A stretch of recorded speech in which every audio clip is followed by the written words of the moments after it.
একটা মেয়ে যখন বিয়ের পর একটা আলাদা সংসার চায়, তখন সেই মেয়েটাকে অনেক সবাই খারাপ বলে। কিন্তু সেই মেয়েটা খারাপ হতে পারে না। সবাই কি করে খারাপ হতে পারে?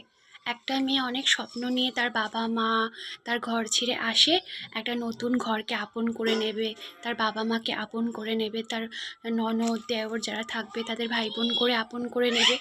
এটাই তো স্বাভাবিক। কিন্তু যখন সেই মেয়েটাকে দিনের পর দিন অবহেলা করা হয়, পর করে দেওয়া হয়, কাজের সময় সমস্ত কাজগুলো যেন তারই দায়িত্ব, বা তার ভালো লাগার যখন কোনো কিছু জিনিস হবে, তখনই এটা করবে না, সেটা করবে না, এটা করা যাবে না, সেটা করা যাবে না, এটা কেন করেছো, এটা এখানে কেন রেখেছো। তো সেই জন্য একটা মেয়ে সবসময় ছোটোবেলা দিয়ে খেলনাবাটি খেলেই বড় হয়।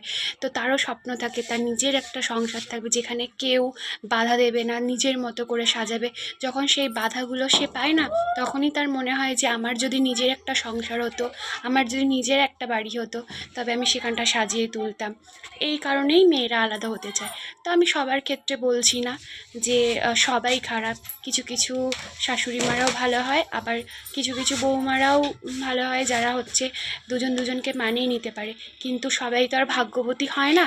তো এমন, তাই আমি চাই যে প্রতিটা মেয়ের একটা নিজস্ব বাড়ি হোক, যাতে তার শ্বশুর বাড়ি না বলে সেটাকে স্বামীর বাড়ি বলা হয়।